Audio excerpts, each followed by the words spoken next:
আমার একটু আলসেমি আছে, আমি আমার নিজের কাজই খুব কম দেখি। মানে এটা খুব বড় ব্যাপার না যে গর্ব করে বলার কথা না, বরং নিজের কাজ দেখাই উচিত। কিন্তু এই আমার চারিত্রিক বৈশিষ্ট্যই আমার নিজের কাজও দেখা হয় না। ভয় লাগে যে এই জায়গাটা ভুল করছি, পরে ওইটা নিয়ে আধা ঘন্টা মন খারাপ থাকে। সো প্রতিদ্বন্দ্বিতা শিল্পের ক্ষেত্রে আমি বিশ্বাসও করি না। নতুন যারা, তারা যখন আপনার সাথে কাজ করে, তাদের সাথে যখন আমাদের কথা হয়, সবাই কিন্তু আপনার প্রশংসা করে যে আপনি খুব পড়াশোনা করেন এবং অনেক টিপস দেন তাদেরকে, খুব খুব কোঅপারেটিভ। তো এই যে এই বিষয়টা নিয়ে যদি কিছু বলতেন নতুনদের জন্য। এটাও একটু ধোঁয়াশা হলেও প্রশ্নটা ক্লিয়ার না। মানে হচ্ছে নতুনদেরকে যেভাবে যে আগলে রাখা, তাদেরকে যে স্পেসটা দেওয়া, এই যে এটা কতটা এটা স্পেস দেয়া বা স্পেস আটকে রাখা কোনোটাই জরুরি না আসলে। কারণ হচ্ছে কি যে স্পেস দেওয়ার কিছু নাই। একজন অভিনেতা তার সততার সঙ্গে অভিনয় করবে। আর আমার কাছে মনে হয় যে আমি একটা নাটক বা সিনেমা যেটাই করি না কেন, সে পুরো বিষয়টা আমার মাথায় থাকলে, আমার মাথায় যদি এই নাটক নিয়ে বা ও একটা চরিত্রে অভিনয় করছে, সেই চরিত্রটা নিয়ে আমার যদি কোনো একটা ভাবনা আসে, সেই ভাবনাটা শেয়ার করা উচিত বা আমি শেয়ার করি। সেই ভাবনাটা ওর যদি মনে হয় যে না আমার এই ভাবনাটা পজিটিভ এবং ঠিকঠাক আছে, তাহলে সেটাও কাজে লাগাবে। তাতে যদি নাটকটা ভালো হয়, ওর কতটুকু হেল্প হলে আমি জানি না, কিন্তু নাটকটা যদি তাতে ভালো হয় সেটাই তো আমরা করতে চাই। সবাই প্রশংসা করে আপনার, যখনই আপনি কো-আর্টিস্ট তখনই বলে যে মোশাররফ ভাই অনেক প্রশংসা করে। প্রশংসা পাওয়ার জন্য না, আমি নাটক ভালোবাসি, অভিনয় ভালোবাসি, আর সিনেমা ভালোবাসি, যে কাজগুলো করছি ভালোবাসি। সেই কাজগুলো ভালো হওয়ার ক্ষেত্রে যা যা করা দরকার এবং তার মধ্যে আমি যতটুকু করতে পারি সেটা চেষ্টা করি, এই আর কি। আচ্ছা, আপনি অনেক ভাষায় নাটক করেছেন, কোন ভাষাটা বেশি আপনার কাছে এনজয় মনে হয়েছে? কোন ভাষাটা আমার জন্য সবচেয়ে বেশি আনন্দ?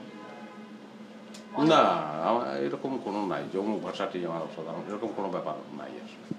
সবই ভালো লাগে। মানে সকল ল্যাঙ্গুয়েজেরই তো একটা সুর আছে, একটা সৌন্দর্য আছে।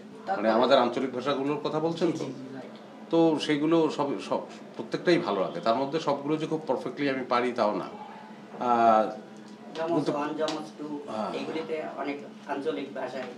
অনেক আঞ্চলিক ভাষা না, ওটা একটা আঞ্চলিক ভাষা ছিল, তা বরিশালে। আপনি দীর্ঘদিন ক্যারিয়ারে অনেক ভাষা ইউজ করেন, যেমন বরিশালে। হ্যাঁ, বুঝলাম তো, সেটাই আর কি। আমার সবগুলোই ভালো লাগে, খারাপ লাগে না কোনোটা। একজন অভিনয় শিল্পী একটা চরিত্রকে ধারণ করার জন্য তার প্রস্তুতিটা কেমন নেওয়া উচিত বলে মনে করেন? সেটাও এক কথায় বলা সম্ভব না। সেটা একটা দীর্ঘ ক্লাসের ব্যাপার, এবং একটা দীর্ঘ ক্লাস না, সেটা দীর্ঘদিনের দীর্ঘ ক্লাসের ব্যাপার। আমি প্রথমেই বললাম যে একটা দীর্ঘ সময় ধরে আমি আসলে থিয়েটার করেছি, সেটা এরকম একটি সাক্ষাৎকারের মধ্য দিয়ে আসলে কমপ্লিট করা মুশকিল হয়ে যাবে। বাট তারপরেও একটা কথা বলা যে আমি যে কাজটা করছি অভিনয়, সেটার প্রতি সৎ থাকলেই আসলে অনেক কিছু আস্তে আস্তে শিখে নেওয়া যায়।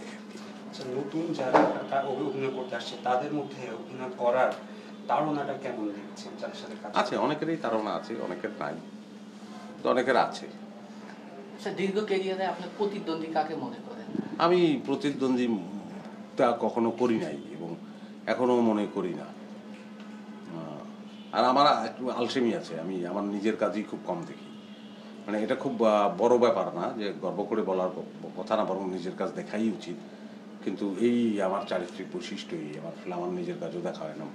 ভয় লাগে যে এই জায়গাটা ভুল করছি, পরে ওইটা নিয়ে আধা ঘন্টা মন খারাপ থাকে। সো প্রতিদ্বন্দ্বিতা শিল্পের ক্ষেত্রে আমি বিশ্বাসও করি না। প্রতিটা মানুষের একটা স্বপ্ন থাকে যে আমার এই জায়গায় যাবো, আমার নাই। আমি আগেও ছিল না, কখনোই ছিল, এখনো নাই যে আমি অমুক জায়গায় যাবো। আচ্ছা, আপনার যারা ভক্ত শুভাকাঙ্ক্ষী, তাদের উদ্দেশ্য বলবো যে তারা ভীষণ ভালোবাসে আমাকে, আমাদেরকে, আমাদের সংস্কৃতিকে, আমাদের নাটককে, আমাদের সিনেমাকে,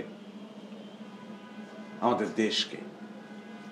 দেশকে যে ভালোবাসে সেটা এই দেশের মানুষ বহুভাবে প্রমাণ করেছে। এদেশের নাটককে, এদেশের সিনেমাকে, সংস্কৃতিকে ভালোবেসেও তারা বহুবার প্রমাণ করেছে। কারণ আমাদের এই দেশ এখন তো আসলে এই নেটের যুগে সব কিছুই উন্মুক্ত। হ্যাঁ, আমরা অনেক কাজই অনেক অল্প পয়সায় বানাতে হয়, তারপরেও আমাদের এই কাজগুলোর প্রতি তাদের ভীষণ ভালোবাসা। সেই জন্য আমি বলবো আমি কৃতজ্ঞ তারা যে আমাদের কাজকে ভালোবাসে এবং আমিও ভীষণ দর্শকদের ভালোবাসি। সবাই ভীষণ ভালো থাকুক এবং দেশের সঙ্গে থাকুক, দেশের সংস্কৃতির সঙ্গে থাকুক।